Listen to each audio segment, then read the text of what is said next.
ایک دفعہ حضرت ابراہیم بن ادم رحمۃ اللہ علیہ فرماتے ہیں کہ میں بیت المقدس میں تھا اور عشاء کی نماز کے بعد جیسے ہی فارغ ہو گئے تو ہر کوئی اپنے گھر چلا گیا۔ تو میں نے دیکھا کہ وہاں دو فرشتے اترے ہیں۔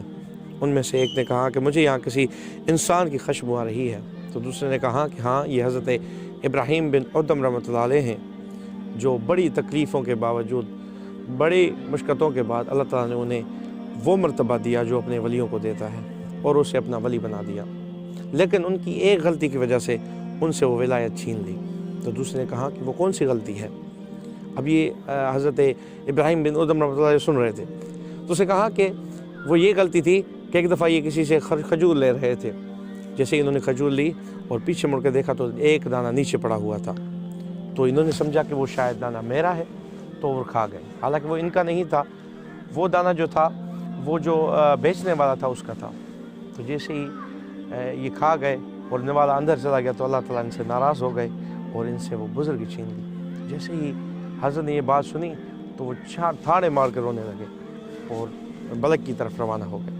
اور وہاں سے کچھ کھجوریں خریدی اور اس کھجور فروش کے پاس چلے گئے جس کا دانہ انہوں نے کھایا تھا، اور انہیں وہ کھجور پیش کر کے ان سے معذرت کی کہ آپ مجھے معاف کر دیں، مجھ سے غلطی ہو گئی، میں نے غلطی میں یہ اٹھائی تھی، مجھے پتہ نہیں تھا۔ چنانچہ انہوں نے انہیں معاف کر دیا اور پھر وہ دوبارہ بیت المقدس کی طرف آئے۔ جیسے ہی وہ دوبارہ بیت المقدس کی طرف آئے تو انہوں نے دیکھا کہ وہ فرشتے دوبارہ آئے ہیں، اور ان دونوں میں سے ایک نے کہا کہ مجھے یہاں کسی انسان کی خوشبو آ رہی ہے،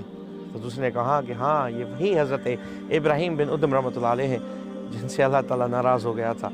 اور جیسے ہی اس جو کھجور فروش بندہ تھا اس نے معاف کر دیا تو اللہ تعالیٰ نے بھی انہیں معاف کر دیا۔ اور ہم پتہ نہیں کتنوں کے حق کھائے بیٹھے ہیں، کچھ پتہ نہیں